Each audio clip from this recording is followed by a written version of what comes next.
aujourd'hui. Je ne pense pas, si tu demandes à un garçon de 2 ans, quelle est tes préoccupations, il te dirait, je veux une voiture. Ce n'est pas de son âge. C'est ce que nous faisons exactement dans le chrétiens. Dans la Bible, il y a plus de 50 versets qui parlent de salut.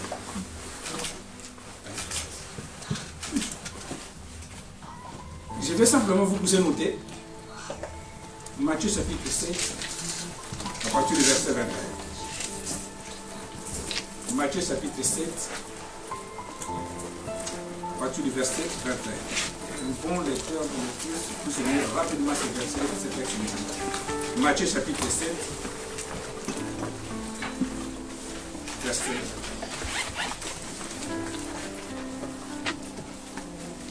Matthieu chapitre 7, verset 21. Ceux qui me disent Seigneur, Seigneur n'entreront pas tous dans le royaume des cieux, mais seulement celui qui fait la volonté de mon Père céleste. Mon Père céleste. Beaucoup me diront ce jour-là, Seigneur, Seigneur, n'avons-nous pas prophétisé en ton nom? N'avons-nous pas chassé les démons en ton nom? N'avons-nous pas fait beaucoup de miracles en ton nom? Alors je leur dirai ouvertement, je ne vous ai jamais connu. Éloignez-vous de moi, vous qui commettez le mal. Amen. Amen. Je disais, pour ceux qui sont arrivés en retard, on voit 3 points qui peuvent amener l'épanouissement ou bien que tu sois comblé dans la vie. Quand on parle de la vie, ça englobe tout. Le premier point qu'on est en train de traiter, c'est le salut. Cherche d'abord à être sauvé. Parce que c'est lui qui est sauvé, forcément le reste va suivre. Là, la sœur vient de lire un verset biblique qui parle des choses de Dieu. Il est dit, nous n'avons peut-être pas prophétisé à ton nom. La prophétie, le ministère prophétique de la prophétie, fait partie des choses de Dieu. Mais selon Dieu, il dira à ces gens-là, loin, je ne vous connais pas. Pourquoi? Parce qu'on peut prophétiser mais sans être réellement sauvé. Donc si on peut chercher le salut,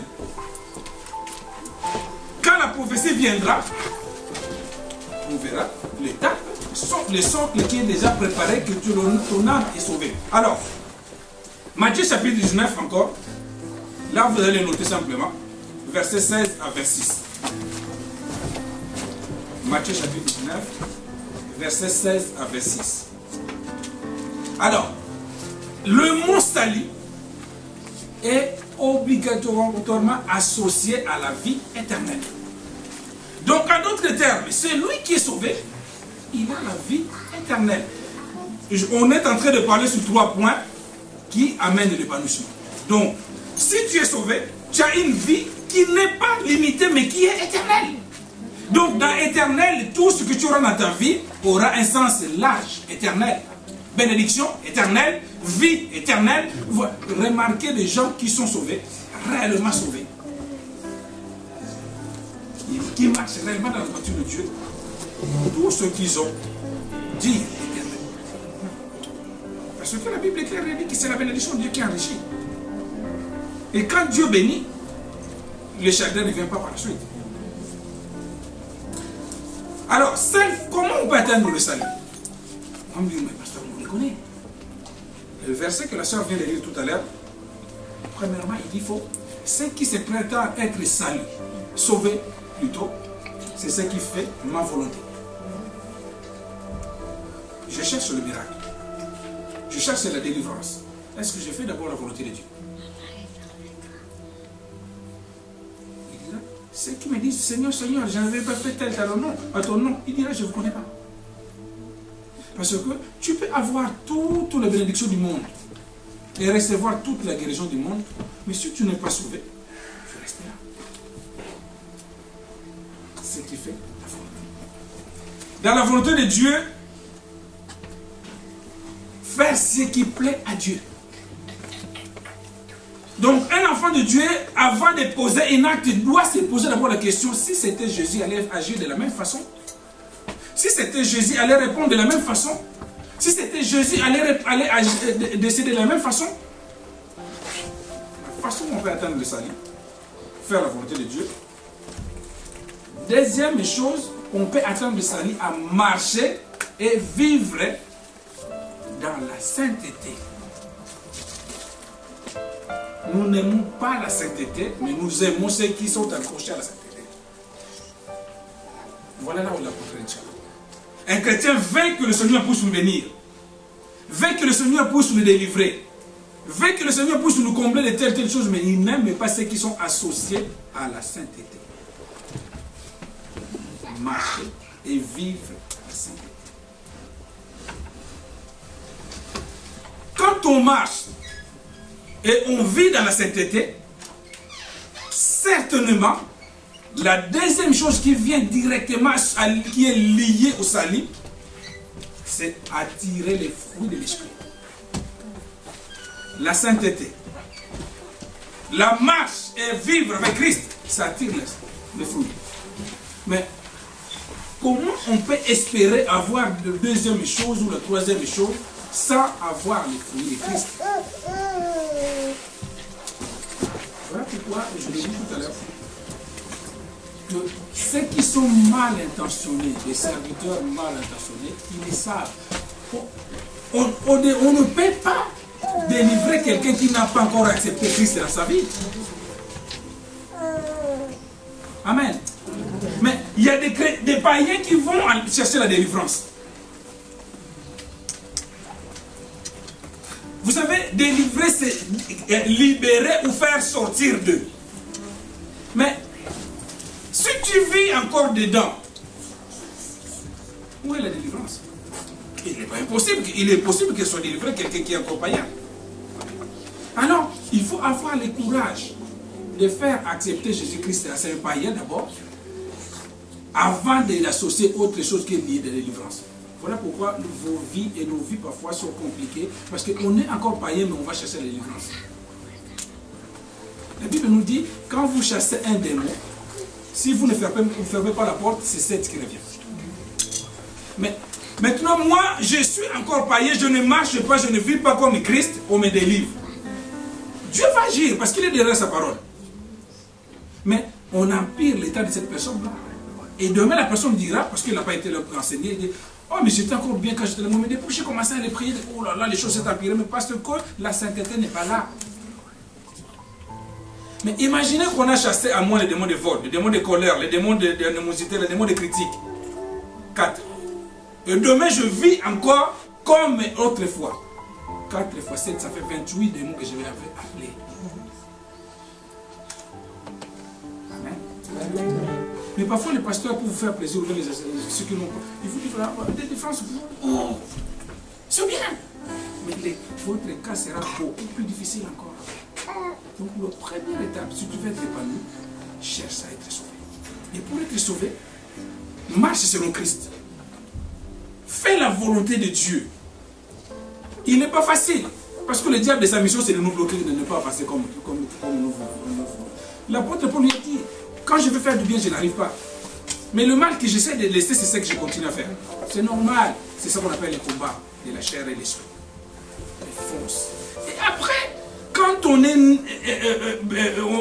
dans la volonté de Dieu, on marche et on vit comme Christ, forcément, il faut que le fruit de Christ soit à nous. Quand tu peux faire 100 ans en priant Dieu, mais si le fruit de Jésus-Christ n'est pas en toi dans Galates chapitre 5, c'est-à-dire que tu n'es pas prêt. Notez Galates chapitre 5, verset 22. Nous allons lire tous ces fruits-là. Rapidement, maman, lis-nous Galates chapitre 5, verset 22. Donc, quand je marche selon Christ, je fais la volonté de Dieu. Je vis dans la sainteté sans les chercher ni faire jeûne et prière.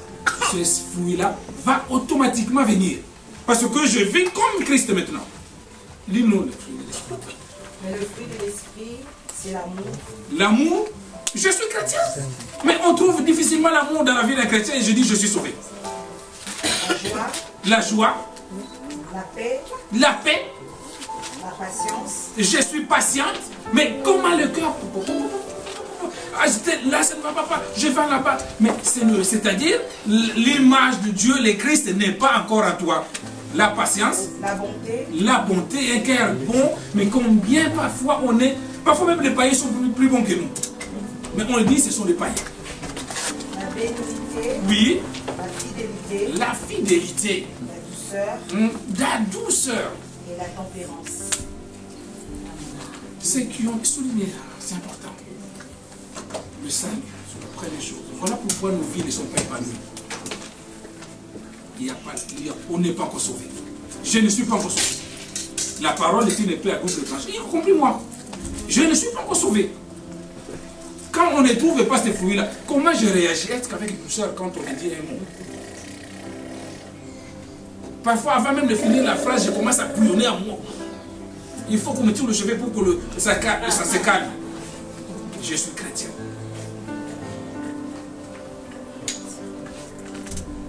Amen. Amen. Le salut. Première chose. Donc, tant que je serai sauvé, on trouve tous ces fruits de l'esprit à moi. Vous allez me dire, mais c'est beaucoup. Petit à petit. Oui, petit à petit, ça viendra. Mais il est anormal qu'après un certain temps, aucun de ces fruits-là puisse se mettre à moi. Non. Qui de nous, en tant que parents, acceptera que son beau garçon, son beau bébé de 2 ans et demi qui n'a pas encore de fils qu'une dent? On va commencer à s'inquiéter. Et surtout quand il arrivera à 10 ans qu'il ne marche même pas 4 pattes. Ça devient compliqué. Et pourquoi on ne s'inquiète pas de nos vies spirituelles? Il y a des gros bébés dans le Seigneur de 20 ans. Amen. Première chose, voilà pourquoi ils ne viennent pas l'épanouissement dans ma vie. Je ne suis pas sauvé. Ce soir, le Seigneur m'aide. Je n'aurais parfois même pas besoin qu'on me pose le main. Mais le salut fera à moi, attirera la deuxième chose. La deuxième chose que nous allons voir, on a dit 3 points, 3 choses qui amènent l'épanouissement dans nos vies. La deuxième chose, le miracle. Dieu a placé. On n'a pas demandé ces 3 choses-là. C'est Dieu qui l'a choisi dans ta vie. Il dit, c'est comme j'aime toujours donner l'exemple d'un enfant. Un enfant qui est chez son père et sa mère, il ne cherche pas ce qu'il va manger. C'est sa mère et son père qui prévoient ce qu'il va manger. N'est-ce pas? Amen. Amen. Oui. Je ne vois pas quelqu'un nous haït son bébé à 2 jours commence à demander, il dit, je vais qu'il cause pas une autre lait. Même si ce bébé est spirituel, je ne peux pas vous dire que c'est non. Donc, devant notre Père, c'est Dieu qui prévoit ce que toi tu vas manger. C'est pour cela qu'il dit, ne vous inquiétez de rien. Alors, il a prévu que quand tu seras sauvé, la deuxième chose qu'il amènera pour que tu sois épanoui, que tu sois bien, c'est le miracle. Mais combien déjà pour le miracle? Mais c'est un acquis que Dieu t'a donné. Mais parce que tu ne sais pas. C'est un acquis. Donc, quelqu'un qui est sauvé, où on a vu tous ces détails qu'on vient de voir, la deuxième chose que Dieu a prévue, c'est le miracle. Alors, je vais te répondre. Parfois, Dieu ne t'accorde pas le miracle, non parce que le démon l'a bloqué, mais parce que Dieu a vu que tu n'as pas encore franchi la première étape. Amen. Amen. Amen. Oui. Il y a certaines prières que nous faisons et certains jeûnes que nous faisons, ça sert à rien de les gêner. Je l'ai dit tout à l'heure, Dieu il est bon. Il a dit, vous êtes aussi méchants que moi, mais vous savez donner parfois de bonnes choses. Et moi qui est si bon. Quand un enfant de Dieu est enseigné, il comprend les choses de la façon. Donc il a dit que quand je verrai que tu commences, c'est comme nos enfants exactement. Nous aimons nos enfants. Mais je ne pense pas que quelle maman là est censée qui va acheter un vélo sans le roue de secours à côté pour un bébé de 2 mois. Non. Il commence toujours par un vélo avec 2 roues et puis les 2 roues de côté, à côté. Et pour qu'il ne tombe pas. Mais c'est Dieu pareil, il nous protège, il veille. Donc, il y a des fois des choses qui ne sont pas encore arrivées dans ta vie ou dans ma vie, le miracle. Parce que je ne suis pas encore sauvé. Parfois peut-être il insiste. Il a trouvé à moi peut-être que j'étais quelqu'un de très colérique. Et quand je me fâchais même, je tapais même le mari. Il ne te donnera pas de deuxième étape de miracle tant que tu n'as pas encore lutté contre la colère. Tu verras. Notez Galates 5, je dis, soulignez-les. C'est l'exercice qu'on doit faire dans nos vies. Regardez la douceur, est-ce que je l'ai? Comment j'étais avant? La tempérance, est-ce que je l'ai? La bonté, est-ce que je l'ai? L'amour, est-ce que je l'ai? Et parfois les gens, ils récitent ces versets comme parfois, aujourd'hui, il vaut mieux être païen que chrétien parce que l'amour, tu ne le trouves pas dans le monde. Oui, mais c'est honteux. Donc après, quand tu le verras que tu marches comme Christ, tu vis comme Christ, les fruits de l'esprit naissent en toi, tu déclenches la deuxième chose. Le miracle. C'est quoi le miracle? Toujours aujourd'hui, il y a des églises parfois qui naissent par le miracle. C'est quoi le miracle? Le miracle,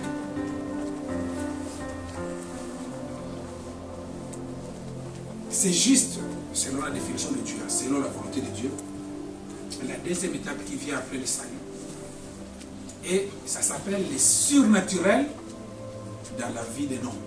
C'est-à-dire vivre le surnaturel. Un miracle, c'est quelque chose qui est créé d'une manière surnaturelle. Alors, il y a des choses qu'on appelle aujourd'hui miracles qui ne sont pas des miracles. Si je plante un manguier et que ce manguier-là me donne de mangue, c'est pas un miracle. Parce que dans la loi, le manguier donne de mangue. Mais un miracle, c'est quelque chose de surnaturel qui se crée d'une manière surnaturelle. Donc, dans le miracle, c'est que le mot surnaturel est lié au esprit.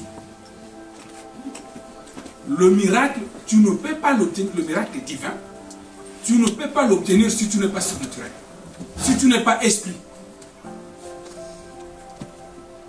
Voilà pourquoi il refuse de nous donner parfois certains miracles.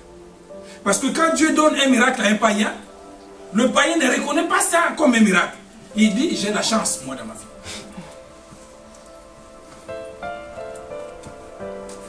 Amen. Amen. Un miracle, c'est quelque chose de surnaturel qui est attribué à un être surnaturel. C'est pour cela que ça doit devenir la deuxième étape. Quand tu es déjà sauvé, tu vis selon Dieu, tu as l'esprit de Dieu en toi. Maintenant, la deuxième étape, il y a des choses, je ne sais pas si vous avez remarqué, mais il y a des choses où on se bat pour l'obtenir. Parfois, on fait des concessions, pas graves. Mais tu verras que quand tu vas entendre la voix de Dieu dire, ça va venir. Quand ça va venir au temps de Dieu, ça arrive sans force. Parce que c'est la deuxième étape qui vient après le salut. Il dit dans la parole de Dieu, voici le miracle qui accompagne ceux qui auront. À mon nom, ils chasseraient les démons. Mais comment tu peux chasser les démons quand toi-même tu collabores avec les démons? À mon nom, ils imposeront malade. À mon nom, ils recevront le miracle. Même si il était malade, le malade sera guéri. Mais un démon ne peut pas chasser un démon. Quant à moi, Dieu ne trouve pas réellement les fruits de l'esprit en moi. La haine ne peut pas chasser la haine. Amen. Amen. Le miracle, c'est du surnaturel. Alors, pourquoi Dieu a mis la deuxième étape dans nos vies pour nous épanouir, qui s'appelle le miracle? Parce qu'en fait, la vie chrétienne est faite. Aujourd'hui, les chrétiens vivent la vie chrétienne comme une corvée. Parce que je suis obligé de prier pour ne pas aller à l'enfer. Ou bien je suis obligé de prier parce que je ne peux pas attaquer dans la famille. Si je ne prie pas, c'est fini. Non! On vit, on épanouit. Donc, il est fait pour que tu sois épanoui. Donc, quand on voit un chrétien, on doit y voir l'image du surnaturel à la personne. Je vous dis une chose que il ne faut pas éviter l'enfer par peur. Tout ce qu'on fait par peur, on risque toujours. Vous savez, quand on a peur de quelque chose, on vit par contrainte. Et souvent, les contraintes, à un moment, on arrête bonne. Pourquoi les gens marchent quand dans des pays démocratiques? Quand on met une loi par contrainte, on le dit, voilà, à partir d'aujourd'hui, c'est la loi, c'est maintenant, c'est comme ça. Le père restera, les lois ont changé. Et ceux qui sont, ils disent, non, c'est bon, s'il faut nous tuer, on va nous tuer. Les chrétiens, comme ça, quand tu vis par peur, il y a un moment où tu dis, bon, de toute façon, moi je n'entends déjà les gens qui disent, bon, si vraiment je vais mourir, je m'en fous, je vais mourir, je vais partir en enfer, j'en ai rien à foutre, je vais partir en enfer. Il y en a rien à foutre de cette personne. Le miracle, écoutez-moi bien maintenant, pourquoi Dieu a mis le miracle comme deuxième étape de ta vie pour que tu puisses parler. Premièrement, c'est pour confirmer la parole de Dieu. 1 Roi chapitre 18, verset 37 à 39. 1 Roi chapitre 18, on n'aura pas assez de temps pour le lire. 1 Roi chapitre 18, verset 37 à 38. Il a mis le miracle sur nos chemins en tant qu'enfants de Dieu, non pour que nous puissions s'enrichir d'abord. Parce que les gens, quand on voit le miracle, ils confondent le miracle et la bénédiction. C'est deux choses différentes. Ça fait partie, mais c'est deux choses différentes.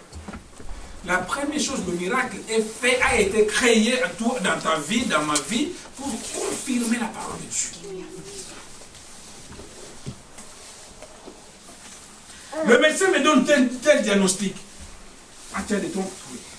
Tu as tel utérus comme ça. Ah, tu as telle chose dans ta grossesse. Tu as tel enfant qui est comme ça. Maintenant, tu pries Dieu de miracle, les choses changent. Amen. Tu vas confirmer la parole de Dieu, que réellement Dieu est Dieu. Imaginez quelqu'un où la médecine a donné 6 mois de vie. Et que le miracle change de 6 mois à 60 ans. Ça confirme réellement la parole de Dieu. C'est fait pour confirmer d'abord la parole de Dieu, le miracle. La deuxième chose, Dieu a mis le miracle dans ta vie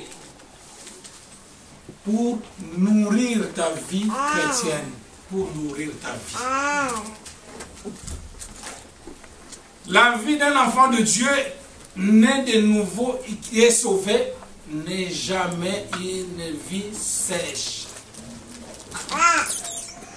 Il dit dans Psaume chapitre 1er, heureux la vie qui est bénie, qui suit la parole de Dieu. C'est comme si un arbre qui est planté à côté de nous, des autres, parce que ça tire là. Une vie chrétienne qui est sèche, chaotique, c'est une vie où on doit se poser beaucoup de questions. Même une vie normale. Parce que la vie chrétienne, pour nous chrétiens, englobe tout.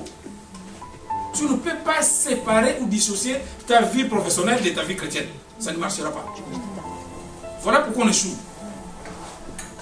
Tu ne peux pas séparer ta vie du couple avec ta vie chrétienne. Donc c'est-à-dire, je veux dire par là, un chrétien, tout le choix que tu dois faire de ta vie sociale, professionnelle, sentimentale, doit être lié en connivence avec la vie spirituelle. La vie chrétienne doit être nourrie. Mais il y a des vies chrétiennes sèches. Il y a des vies qui sont sèches. Et vous savez, quand un arbre est sèche, ça risque de faner. Tu verras certaines personnes, parfois, ils envient l'ancienne vie qu'ils avaient. Quand j'ai prié, oh, j'avais l'argent facilement, je me là, depuis que je commençais à prier, à craindre Dieu. C'est pas normal. Il nous a dit, nous sommes la tête. Donc, normalement, les païens doivent envier les chrétiens. Si les païens de ton quartier, de tes connaissances, de tes amis, tu commences à les envier, c'est qu'il y a un problème. C'est toi la tête. Il va plus loin dans la Bible, il est Dieu. Il fait parfois la discrimination quand il s'agit de ses enfants. Il dit, je suis capable de débaucher un païen pour te mettre à la place. Non, c'est normal.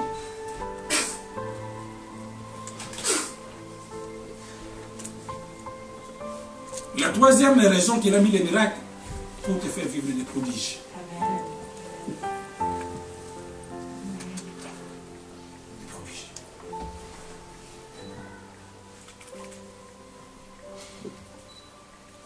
C'est des choses là que je dis, on ne force pas. On n'a pas gêné pour cela. On ne doit pas gêner pour cela. Simplement, même pour les jeunes, la Bible nous dit, il n'y a que certains esprits qui sortent par le jeune. Donc, toutes ces choses-là, le miracle, on ne force pas. C'est dans le plan de Dieu. Parce que c'est ton père. Un bon père pense toujours aux besoins de ses enfants. Amen. Souvent, le maman ou le papa, il s'élève toujours avant les enfants. Parce qu'il pense à la journée des enfants. Dieu s'élève toujours, il est le Dieu de l'aurore. Il s'élève avant toi. Pour penser à ta journée. Mais regarde le diable, comment il te fait passer des soucis. J'ai de bonnes têtes parce que je n'arrive pas à penser de ma vie. Mais laisse-lui, dors. Pendant que toi tu ronfles encore, le Père Céleste s'est levé pour toi, pour y tailler ta journée. Amen. Il va où c'est ce matin sur mon fils? Ah, il veut déposer ses verres de l'entreprise. Ah ben, je toucherai le RH de cette entreprise-là pour qu'il prenne mon fils. Ah mais, j'ai vu son frigo, il est vide. Comment il fera? Ah, il faut que j'ouvre une porte là-bas. Cathy, je t'ai donné 10 000 euros, 5 euros donne à mon fils. Mais quand on n'a pas la bonté de Dieu, on entend pas. De nos jours, c'est rare. Les enfants, même les enfants de Dieu, ils entendent que des prophéties. Ah, Dieu m'a dit pour telle chose. Mais Dieu, aujourd'hui, c'est rare qu'un enfant de Dieu puisse entendre la voix de Dieu par la bonté. Il dit, va bénir telle personne. Aussi. Même quand il dit parfois, je vais vous peser des billets 2 fois de pièce. Que tu sois. La dernière chose que Dieu a mis le miracle, que pour que tu puisses atteindre les promesses de Dieu dans ta vie. Les promesses de Dieu, on l'atteint, pas de notre force, mais parce que par le miracle que Dieu a prévu dans nos vies. Quand il dira à la lecture de la prophétesse qu'il a dit tout à l'heure, parmi les fruits de l'esprit, il a dit la patience. Combien des enfants de Dieu? Les enfants de Dieu concernant le miracle et les promesses, ils courent parfois plus vite que la Bible. Ils courent plus vite que la Bible. Pas de patience. Parfois, 1 à 2 mois, 3 mois, 4 mois. Ah non, Seigneur, non. Ce n'est pas cette vie-là que tu m'avais prévue. Amen. Non. La patience doit accompagner un chrétien si tu veux vivre une vie heureuse. Amen. Amen. Il dit chaque chose a son temps. Et le temps de Dieu, ni toi, ni ton pasteur, il ne le connaît pas. Il n'y a que Dieu qui connaît cela. Il peut révéler une partie de la connaissance de Dieu. Une partie qu'il peut révéler. Mais la patience fait défaut. Le peuple tombe. Alors, nous avons vu dans le deuxième état, la deuxième chose, le miracle. Maintenant, qu'est-ce qui favorise le miracle? Je ne sais pas ce qui était là devant, depuis le début. Notez bien et écoutez cet enseignement, ça vous aidera, ça nous aidera. Amen. Amen. Nous avons vu pourquoi Dieu a mis ce deuxième point, le miracle, dans nos vies. Nous avons déjà parlé du salut, le miracle. Alors, mais qu'est-ce qui favorise le miracle? Amen. Amen.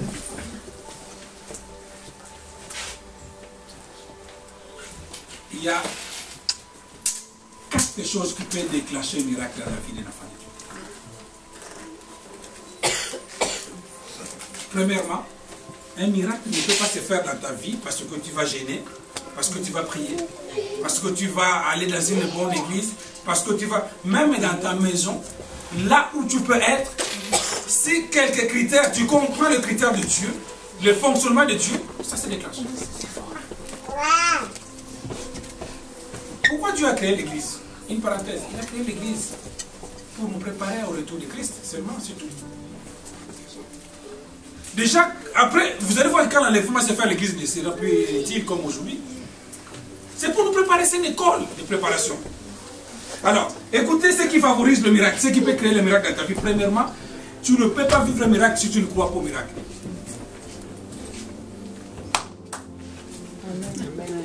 Tu ne peux pas le vivre si tu ne crois pas au miracle.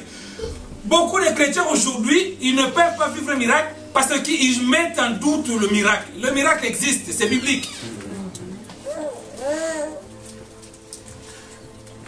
Il n'est pas fait dommage que de voir même des chrétiens critiquent parfois les vrais miracles.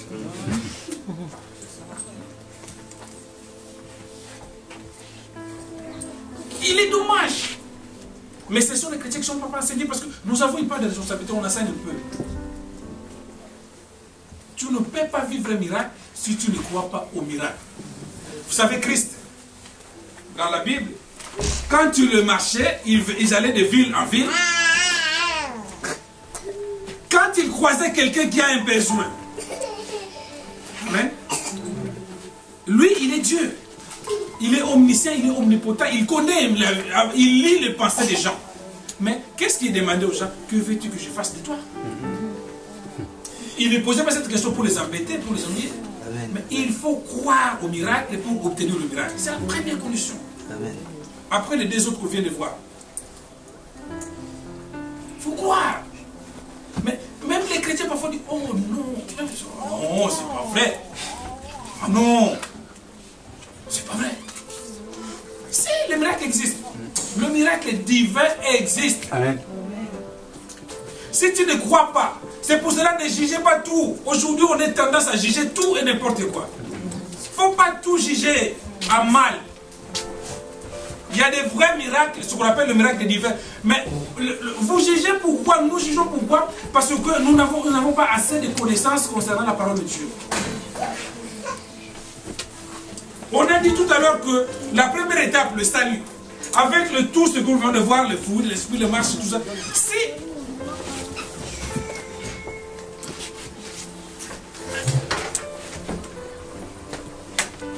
Si la personne à qui Dieu utilise comme instrument de faire ce miracle-là, on trouve en lui l'image de Christ, les fruits de Christ, la manière de vivre de Christ, mais pourquoi on douterait le miracle?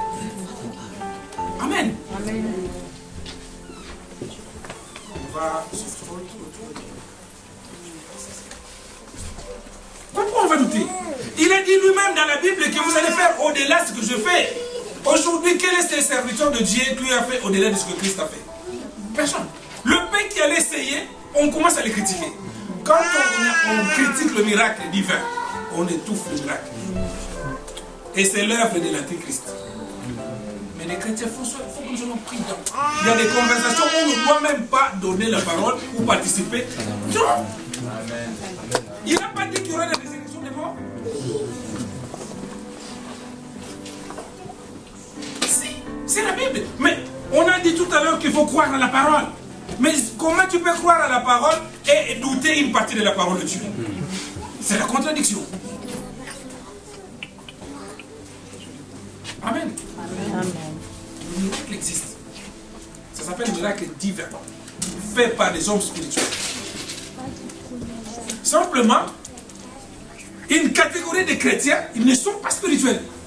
Et les choses spirituelles, tu peux pas. On a dit tout à l'heure par définition, le miracle divin, c'est des choses surnaturelles. Tu ne peux pas. Et la deuxième chose qui fait que les gens doutent du miracle, parce que ils se mélangent de persos comme on le dit. Comment on peut se mélanger de persos? C'est-à-dire, il y a des choses qui sont réservées à une catégorie de personnes qui n'a rien à voir avec la parole de Dieu.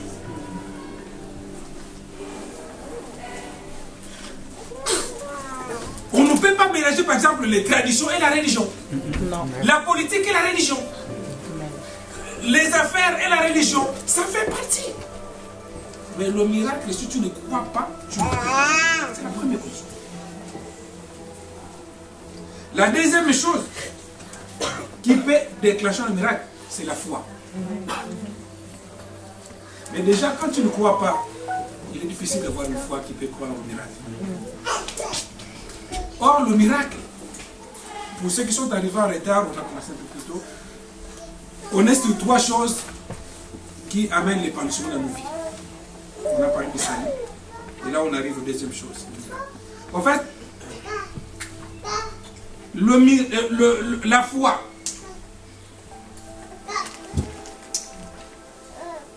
La foi, il y a plusieurs définitions qu'on donne à Hébreu, tout ça. Mais la foi, c'est l'élément essentiel qui déclenche le surnaturel. Alors, quand on a la foi, on ne va pas donner l'enseignement sur la foi, mais la foi ne bouge pas. La foi croit à ce qu'on lui a dit dès le départ qu'il est, il restera comme ça. C'est-à-dire, quand on a la foi, on me dit que cette voile-là est bleue, même si tu vous me venez me dire 1000 personnes me disent que c'est bleu, je dirais c'est bleu. Mais vous savez, le diable il n'est pas bête. Contrairement à ce que nous croyons parfois quand on dit pauvre le diable, il n'est pas bête. Regardez Dieu le début, dans le jardin d'Éden, il a joué sur la maturité de la foi d'Adam. Le diable, quand il veut déstabiliser la vie d'une personne, il joue sur la connaissance que tu y as. Dieu les avait dit que si vous mangez de ces fruits-là, vous serez comme ça. C'est la vérité. La foi restera comme ça. Mais il joue sur la connaissance que tu y as. C'est pour cela, médite la Bible et garde la connaissance que tu y as. Attention, pour les chrétiens de la voie d'éternel, j'avais commencé un enseignement sur dimanche d'avant. On parlera sur ce que l'Église a un rôle d'éducation dans nos vies. Ne va pas dans une église par sentiment d'y aller. Parce que l'église peut détruire ta foi et tes connaissances. Il peut aujourd'hui... Il y a 3 lieux qui forment les gens. L'école, l'État et l'église. Tout ce que nous avons comme connaissance, nous avons la possibilité de l'acquérir dans ces 3 places. L'État par l'école ou par la police par la force, il va t'obliger à connaître ça ou bien à faire cela. Et l'église a un rôle. Il est important qu'à la tête de ceux qui nous prêchent la parole, eux, ils puissent avoir une connaissance. Parce que la Bible, personne ne l'a écrit. On inculque une notion qu'on a déjà, qu'on nous a transmise. Ça se transmet la Bible. C'est-à-dire, si vous avez un serviteur, une servante, qui lui-même n'a pas la connaissance, ou bien une connaissance erronée, il va vous le transmettre les erreurs qu'il a. Donc, la foi, c'est le déclencheur de miracle. Tu peux croire au miracle, mais si tu n'as pas la foi, impossible. Il y a une femme qui sort de l'hôpital avec une feuille diagnostique qui pleure. Qu'est-ce qui se passe? Pasteur, on m'a dit que c'est impossible de concevoir. Je dis, bon.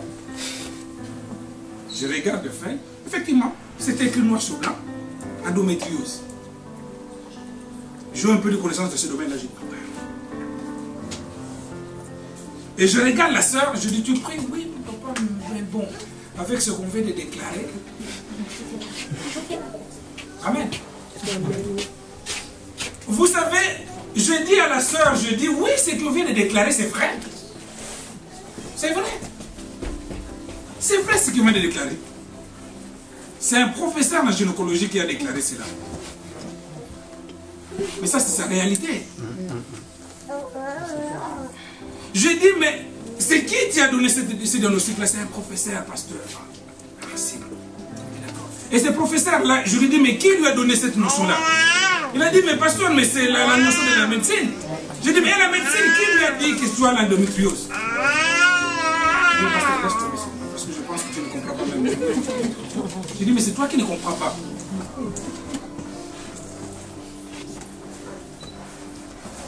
Il y a la réalité et la vérité de la vie. La réalité te montre réellement qu'aujourd'hui tu es comme ça. Mais la vérité c'est Jésus-Christ le détient. Amen. C'est Jésus-Christ le détient. La foi, c'est ce qui va te faire.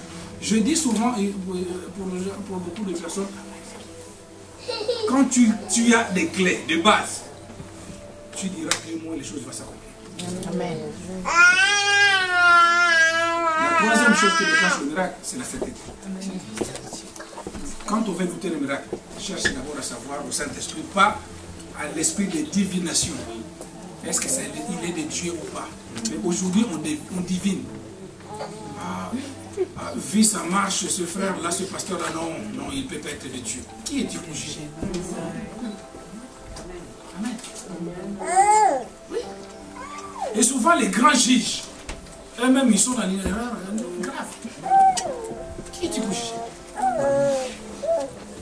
On a condamné d'autres personnes que même le ciel n'a même pas condamné. Et le diable est dedans pour t'empêcher que toi tu ne puisses pas vivre ton miracle. Amen. Je vais vous dire une chose. Moi j'ai l'habitude quand on me dit tu es mauvais, tu es méchant, je dis oui merci. Christ est venu pour nous les mauvais, les méchants.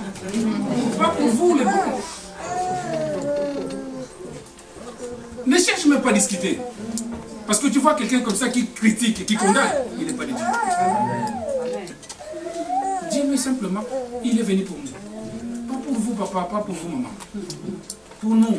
Nous on cherche encore à s'approcher un peu plus. La sainteté. On ne reçoit pas. Vous savez, je vous dis, quand on est saint, alors quand on parle de sainteté, ça ne veut pas dire qu'on ne péchera plus. Tant qu'on sera sur cette terre, le péché nous environne. C'est l'un des combats, l'un des batailles.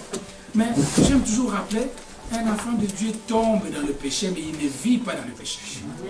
C'est là la différence entre nous et le païen. Le païen, lui, vit dans le péché. C'est devenu normal. Alors, un chrétien qui commence à voir la vie de péché normal, il est païen. Mais il ne faut pas le dire, sinon il va se fâcher.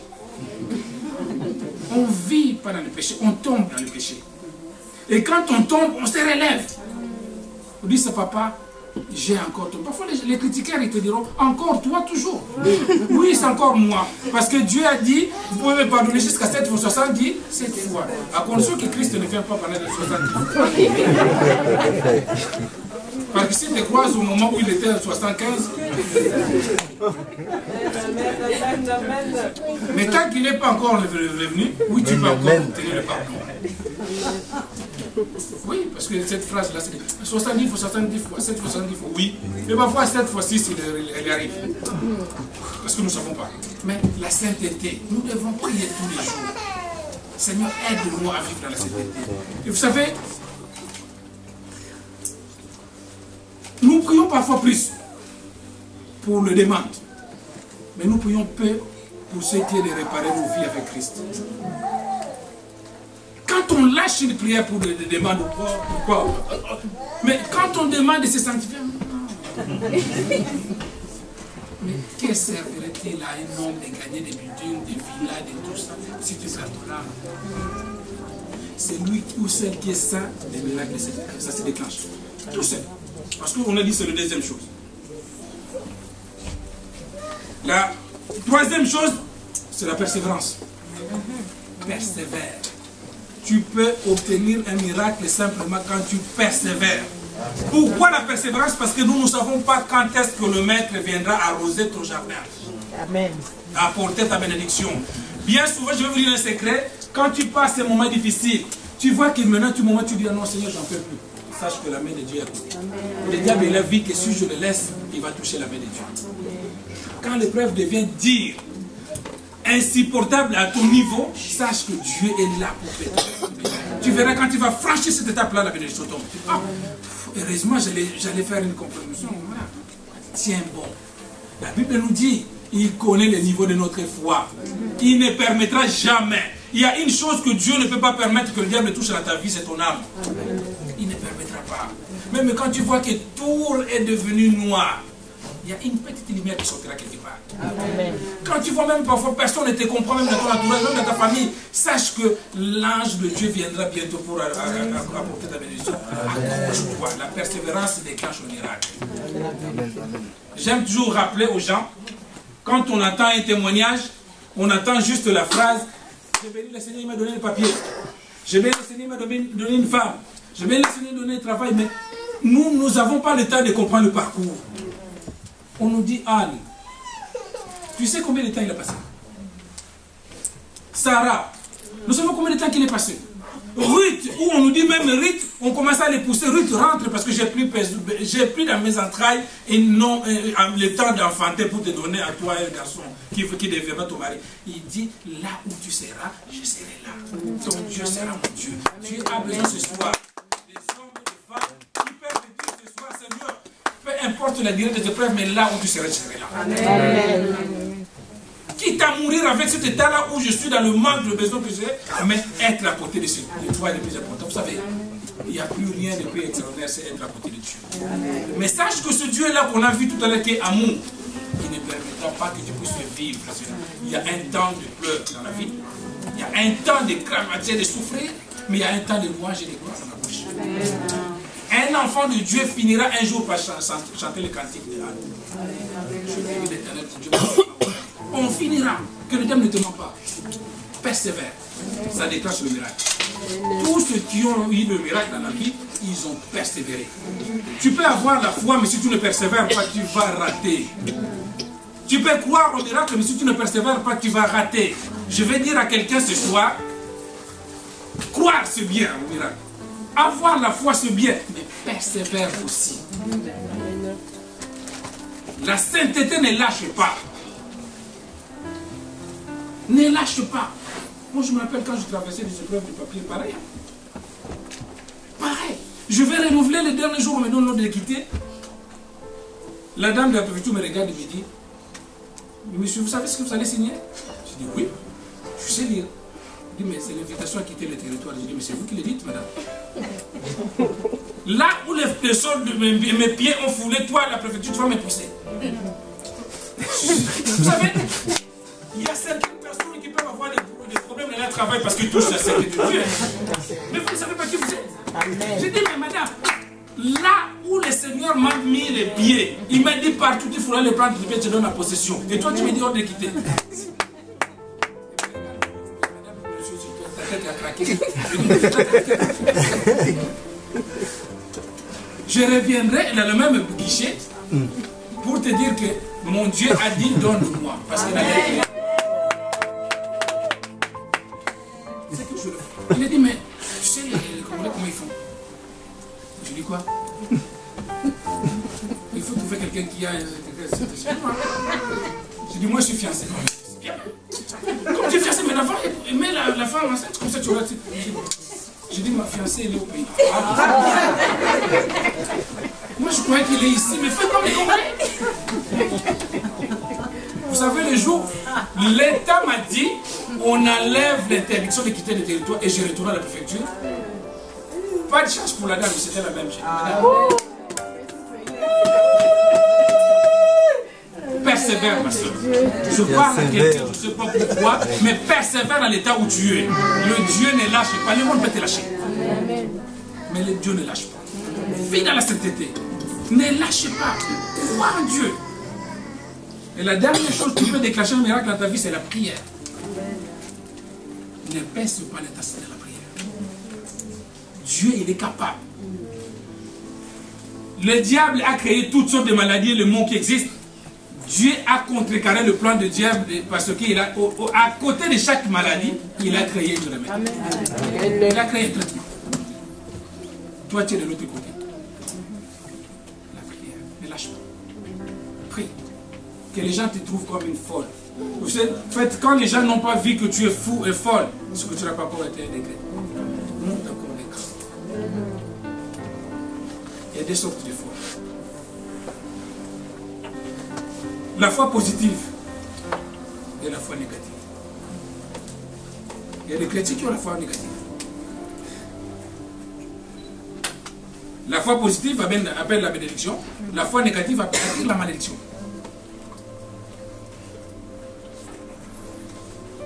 Et ces deux choses-là, la foi est basée sur ce qu'on appelle le pouvoir de la langue.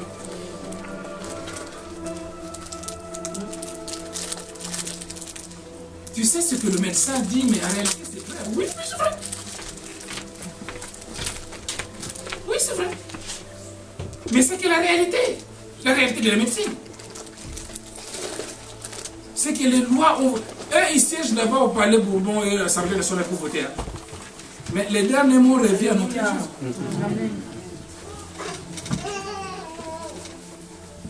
Il faut faire la différence quand tu es chrétien entre la réalité de ta vie et la vérité de ta vie. Amen. Ce que le monde va dire, c'est la réalité. Il ne faut pas le nier. Oui, c'est vrai. Ils ont dit ça. Oui. Mais la vérité, c'est Dieu qui va le déclarer. Et la vérité finit toujours. Il y a deux fois là. Tu peux revenir face. Tu peux être un chrétien, avoir la foi, mais tu bascules sans le savoir aux fois négatives. C'est-à-dire, comment on peut déclarer, basculer dans la foi négative quand on commence à croire à la réalité plus qu'à la vérité. Oui, la réalité dit ça, oui, mais la vérité ne dit pas ça. Jésus est la vie et la vérité. Satan est la réalité.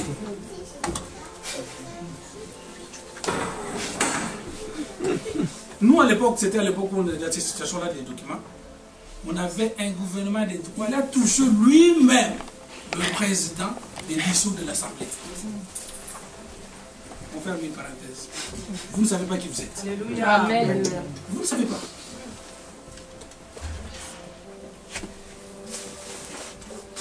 La foi, c'est l'assurance, comme on nous dit, des choses qui n'existent pas.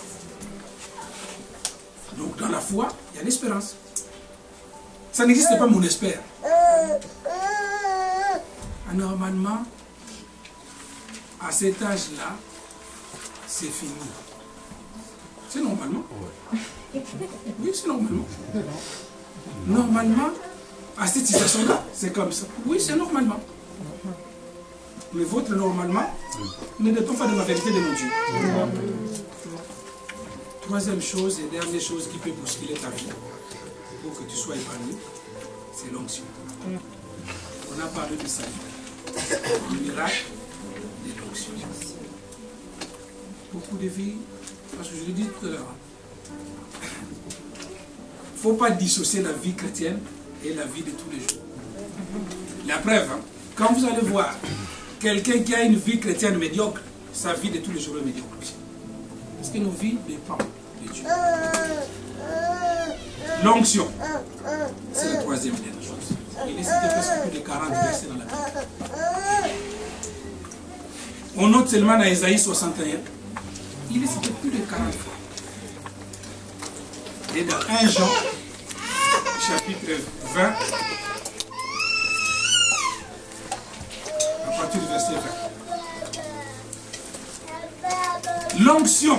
Je disais au début que Dieu a créé notre vie de sorte que à chaque heure, à chaque temps, quelque chose arrive. D'abord, cherche le salut. Quand tu seras sauvé, on a vu les fruits des esprits, on a vu tout ce qui s'ensuit, et après, Dieu a accordé le miracle. Et quand il va accorder le miracle, maintenant, il faut pour être épanoui dans la vie, même dans la vie sociale, sentimentale, professionnelle, spirituelle, l'onction jouera un rôle, une partie importante de la vie. L'onction, c'est quoi? Moi, j'aime donner la définition simple, c'est la présence de Dieu dans la vie d'une personne. Quand tu as Dieu en toi, les œuvres de Dieu vont fonctionner. Il nous a dit, Élie était un homme de même nature que nous. Élie était comme toi et moi. Le mec qui s'assoit comme ça, il dit, oui, je t'arrête. 3 années. Parce qu'il avait déjà, il avait le miracle en lui. Il avait déjà le salut. Je le disais au début, nous échouons parce que nous inversons les choses. On commence par être sauvé et après le miracle va venir automatiquement. Maintenant, l'onction, c'est la présence de Dieu. Il nous a été dit dans la parole de Dieu qu'il suffit d'enlever de vos bouches ce qui est vain et inutile. Vos bouches sera comme la bouche de Dieu. C'est la parole de Dieu qui dit. Pour ceux qui lisent la Bible, il dit, si tu enlèves de ta bouche ce qui est vain et inutile. Mais regardez pourquoi l'onction baisse nos bouches. Parce que nos bouches sont remplies de ce qui sont vaines et inutiles. C'est pour cela que vous échouez. C'est pour cela que nous échouons. La vie chrétienne, comme le nom le dit, une vie, on doit la vivre tous les jours. On ne peut pas être un chrétien seulement pendant un certain temps de prédication, bien à la maison, bien à l'église. Non, partout on doit être chrétien. Si tu enlèves ce qui est vain et inutile, ta bouche sera comme la bouche. Moi, c'était le premier verset que j'avais bloqué dans ma vie chrétienne pour le miracle. Je me rappelle ce jour-là, j'avais des maux de ventre et pas pour ça. J'ai dit, Seigneur, tu as dit que si j'enlève ce qui est vain et inutile de ma bouche sera comme ta bouche. Alors je pose ma main, comme tu dis, quand quelqu'un est malade, il pose la main malade, je déclare maintenant que la libération immédiatement. Ça marche. Tu as le miracle si tu es sauvé. Si tu n'es pas sauvé, c'est normal que tu n'as pas le miracle. Alors, l'onction, c'est un sujet très vaste. Et c'est le troisième élément qui qui amène l'épanouissement de ta vie. Peut-être ta vie n'est pas épanouie. Ma vie peut-être n'est pas épanouie parce que je ne suis pas sauvé. Je cherche le salut.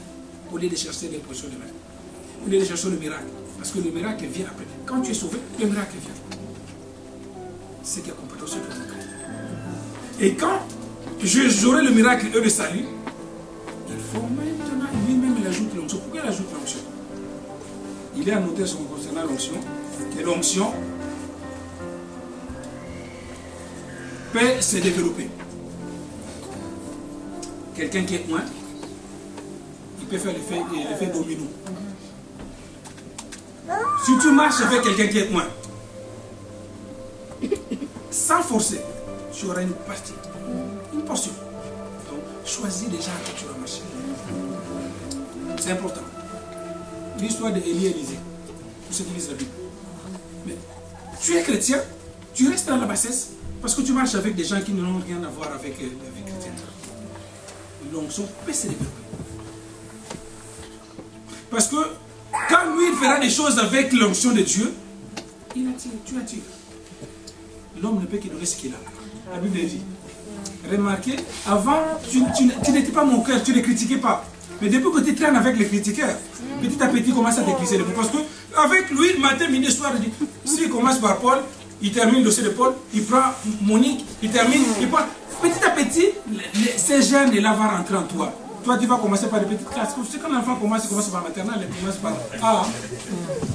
Tu verras qu'au début, tu vas commencer juste à critiquer une personne, parfois par le long, les serments des orteils. Et demain, tu fais tout le dossier.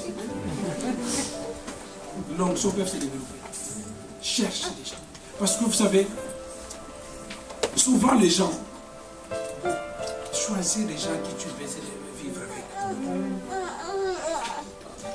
Il ne faut pas chercher à amasser tous les milliers d'amis que tu as autour.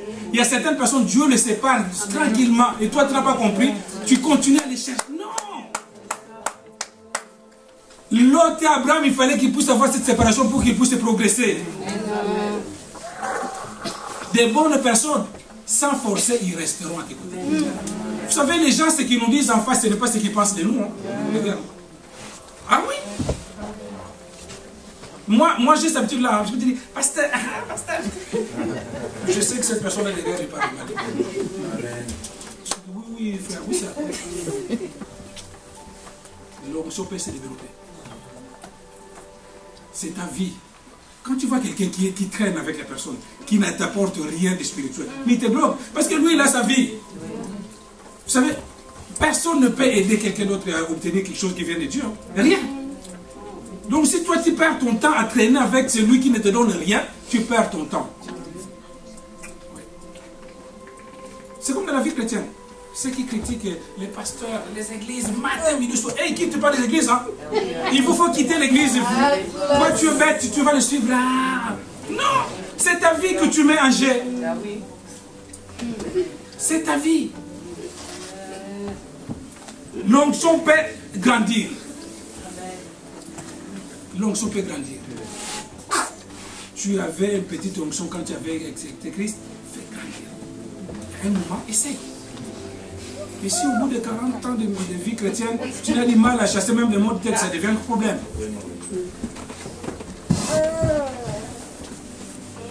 L'onction peut se transférer.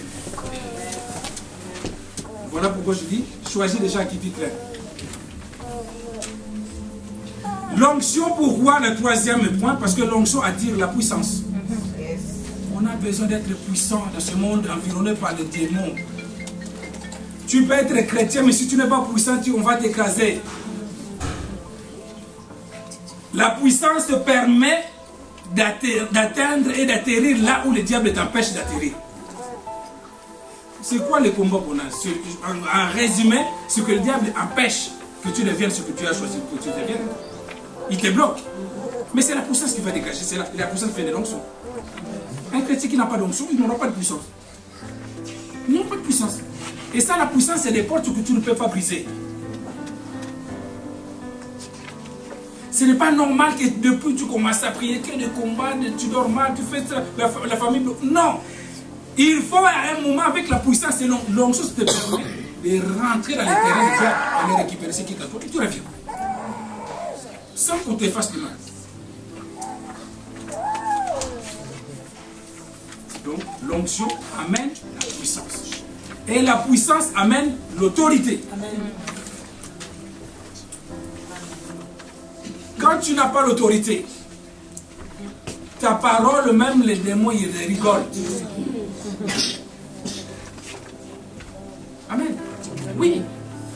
Parce que quand tu as l'onction, tu as la puissance, tu as l'autorité, tu vas ordonner des choses et les choses obéissent. Mais comment tu peux t'épanouir dans la vie si tu es tout le temps le cible et tu es tout le temps vaincu?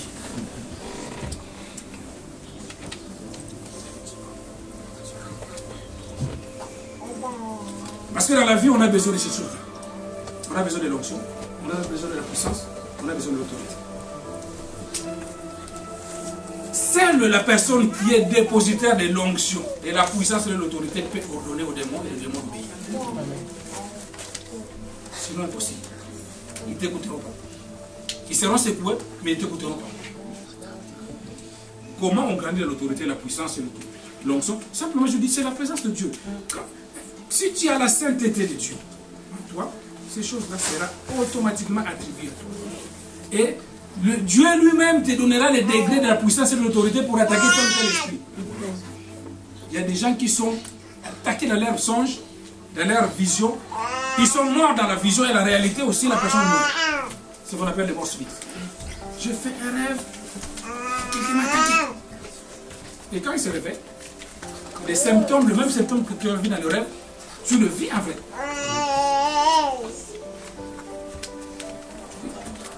La puissance, il est important. Demande à Dieu, Seigneur, remplis-moi de ton onction, de ta puissance, de l'autorité. Seigneur, je vais avoir une autorité sur mes ennemis. Il a dit, il doit faire de tes ennemis des marche-pieds. Tu dois marcher sur tes ennemis. Il y a un moment, il t'attaquait, mais quand arriverait un moment où tu grandis dans l'autorité et la puissance, tu dois marcher sur eux. Il faut qu'ils sachent qu'on a vendi ce soir ou cette nuit, mais tu n'es pas n'importe qui. Tu n'es pas n'importe qui. Parce que l'onction te fera, voilà, c'est là où je vais terminer. C'est la seule onction qui te permet de te libérer. La libération ne vient pas par le pleur. Seigneur, je ne dors pas. Aie pitié de moi. Seigneur, fais quelque chose. Regarde à ma famille. Le diable lui tellement comme il est méchant, il rigole. Il dit, tu as vu comment on l'a fait? Grandis en autorité, tu verras. Amen. Tu vas voir de toi-même. Eux-mêmes, ils vont choisir des cas. Ils disent, là-bas, on ne va pas. Ah non, non, non, là-bas, on ne va pas. Parce que si on va là-bas, il est très fort. Non, on ne va pas. En fait, l'image de Dieu, quand on dit s'identifier à l'image de Christ, tel Christ il est, tel nous sommes. Il est fort. En plus, lui, il a tout fait déjà à notre place. Mais c'est à nous. Mais combien de chrétiens qui ne cherchent pas à devenir ce que Dieu a déjà fait sur eux? C'est un cadeau qu'il nous a donné sur le bateau.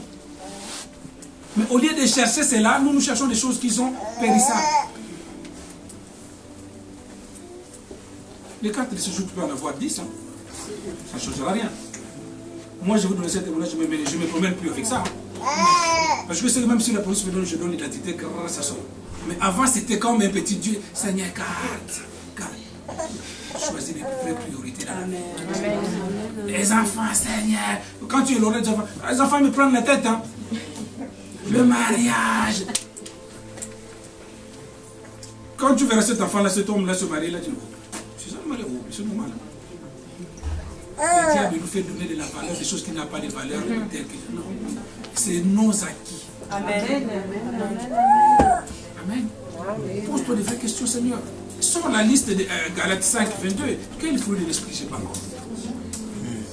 Quel est mon niveau de l'onction? Pourquoi? Mais un chrétien ne se soucie pas qu'il a fait un rêve, une vision, on l'a tabassé dans le rêve, il se réveille. Ah, pasteur, j'ai vu des loups, c'était horrible. Hein? Et puis, mais Seigneur, merci. Mais non! Fais la prière de cette sorte-là, je vais te dire, maintenant Seigneur, demain quand ils viendront, ils me poseront sur le chemin le verrou. Les démons vont attendre et dire, on ira plus. Le médecin m'a dit c'était le pied. Et sa chance vient des dos. Dis Seigneur, les diagnostics là, je te dis, au nom de Jésus, j'avale le sang de Jésus et puis je vous dirai maintenant, vous verrez voir. Tu verras. Grandis aux choses qui est beaucoup plus importantes. Parce que c'est ça, quand tu as ça, tu as le reste. Tu peux avoir une très belle santé physique, mais si c'est bourré de démons, des attaques, tu as du mal à dormir. Il y a des gens qui ont peur de la nuit. Dès que la nuit arrive, ils disent, oh là là, je ne sais pas quel cauchemar je vais faire. Amen. C'est l'onction qui te permet de les libérer. Serre la prière puissante. C'est la prière puissante. Faites avec une personne qui est sainte, qui craint Dieu. Cette personne-là, il doit avoir la puissance de l'onction. Il va demander des choses vont arriver. Amen. Pour aller arracher ce que le diable avait bloqué, ton mariage, tes enfants, c'est tout ça, mais ça demande de guérir. Ah oui, parce que si tu ne l'arraches pas aujourd'hui, lui, ça ne nous dérange pas. J'ai toujours dit, le diable, ça ne nous dérange pas d'avoir du monde autour de lui. Hein. Et de garder des gens avec leur bénédiction. Combien de temps tu l'as laissé ces choses-là? Grandir en puissance, grandir en autorité. Vous marcherez sur tout esprit. Rien ne vous atteindra. Même si tu 10 000 qui tombent à gauche, 10 000 à droite, rien ne t'atteindra. Aucun diagnostic médical ne peut atteindre le niveau de ta foi. Parce que le Dieu que tu crois, il est puissant. Tu dois ordonner ce soir qu'il arrête ces jeux. Le diable, c'est bon maintenant. Ça suffit, j'ai compris. Seulement de connaissances sur le peuple tombe. Mais j'ai compris. Il arrête. Arrête. Vous savez, même les démons, ils font les réunions.